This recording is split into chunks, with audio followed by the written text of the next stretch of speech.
Mitt Romney is in Pennsylvania this morning, beginning a bus tour of 6 battleground states in the presidential race. And Nancy Cordes is in our Washington bureau with more on that and a look at what Romney hopes to accomplish during this tour. And good morning to you, Nancy.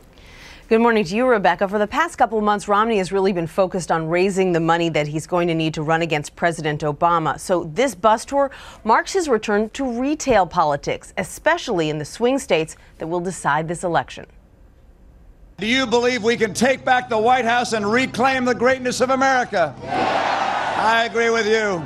Romney kicked off his bus tour in Stratham, New Hampshire, at the same farm where he launched his campaign for president a year ago. The president thinks we're on the right track and that his policies are working.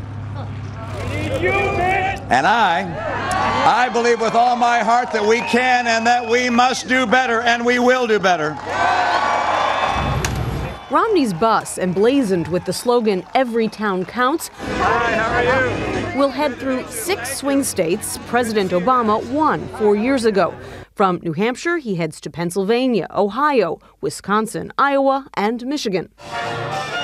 He'll be joined along the way by potential vice presidential contenders, including Senator Kelly Ayotte of New Hampshire, Senator Rob Portman of Ohio, and Congressman Paul Ryan of Wisconsin.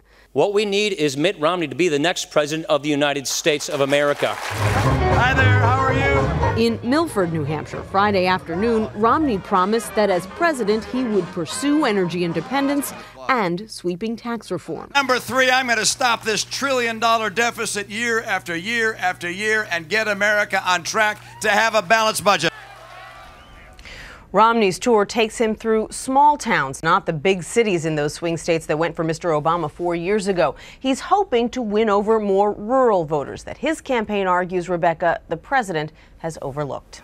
How big of a curveball at this point, Nancy, is this immigration announcement from the president, and how is Romney's campaign going to deal with it, considering that they've really based their campaign so far on the economy? Well, this is a tricky one for Romney to navigate because he wants to side with Republicans on Capitol Hill who called the president's action an unconstitutional power grab. And yet Romney doesn't want to come across as being anti-immigrant. That's a crucial constituency in this presidential election. So you notice he kept his criticism pretty mild, especially if you compare it to the way he's hammering the president on the economy. Speaking of crucial constituencies, you have the religious base, the Faith and Freedom Conference underway right now. Romney hasn't been favored in that crew so far, but now that he's the nominee, what's their take? Have they changed their opinion?